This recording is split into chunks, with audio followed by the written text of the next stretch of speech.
All right, everybody, it's me, David Griffin. I'm back in the kitchen. Today, I'm making bread, and I'm using what? Flour, water, salt, yeast. Real simple, y'all. Maybe a little sugar. But the star of the show is the cast iron. Why? It's probably the most durable, long-lasting, best piece of kitchen kit you got right now. There's a reason your grandmother had it for years. I'm gonna be showing you how to use it. Later on, I'm gonna do a series on cast iron, how to maintain it, how to use it, and what it's best for. All right, y'all, stick with me. This is gonna be a good one. All right, we need a 1/4 teaspoon of the following: yeast, sugar, salt. We need 3 cups of all-purpose flour, 1½ cups of water. You're gonna put your dry ingredients together. You're gonna mix them up real good with a little whisk. Look at those pretty baby hands I got. You're gonna make sure your water is between 110 and 130 degrees. You're gonna pour that on in. Now you're gonna go ahead and mix that up. But don't mix it too violent. You don't have to be really concerned about how thorough you mix it. You just want to make sure all the ingredients are combined and they're wet. You want your dough to be a sticky dough consistency like this. You're going to cover it and you're going to put saran wrap over it. While that's resting, let's talk cast iron for a minute. It's some of the oldest cookware out there. It ought to last a lot longer than you with just a little bit of care.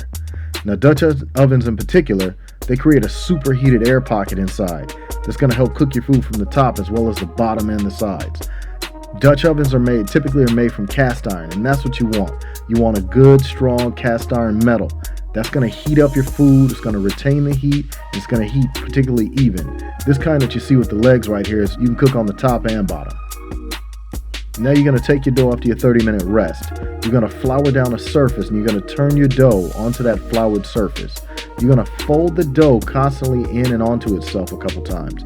You're not really kneading it. You're just turning it over, releasing the gases from it that are built up from the yeast. After you're finished folding your dough over, you're going to put it in parchment paper and put it in a bowl and let it just sit and rest and rise. Now you're going to superheat your oven to 450 degrees with your Dutch oven inside. This is going to make sure your Dutch oven is burning hot right from the beginning before you put anything inside it. After your time, after you know it's heated, and after that 2 hours of rest, you're going to go ahead and open that Dutch oven up. You're going to go ahead and drop your parchment paper dough ball inside.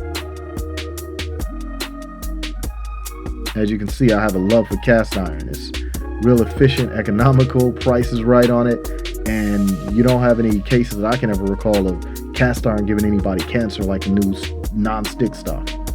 You're going to place your dough inside your Dutch oven. You're going to put that in the oven. You're going to make sure your top is on from the beginning. You're going to cook it for 30 minutes at 450 degrees. After 30 minutes at 450 degrees, you're going to go ahead and pull your bread baby out.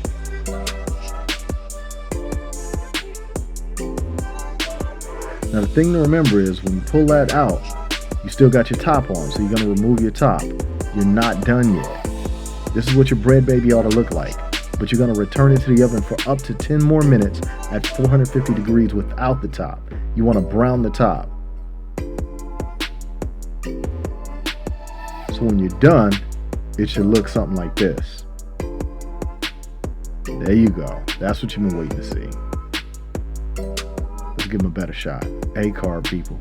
We got a crispy crust. At the end of this process, you're going to end up with a crispy crust. You're going to end up with a soft interior, good for buttering, good for soups, good for breakfast meals, all around bread. You can even make sandwiches with it if you make it thicker and use a bread pan. Hey, that's what you came for. That ends another cook. I'm David Griffin of the Griffin Media. Before you leave, you make sure you hit that subscribe and the bell notification. I need you to do that. Don't forget to hit the like and the share button. Send this video around. Make sure your girlfriend and your mama and your uncles and your daddies, everybody know how to cook. All right, y'all, I'm out, but I'll be cooking again soon.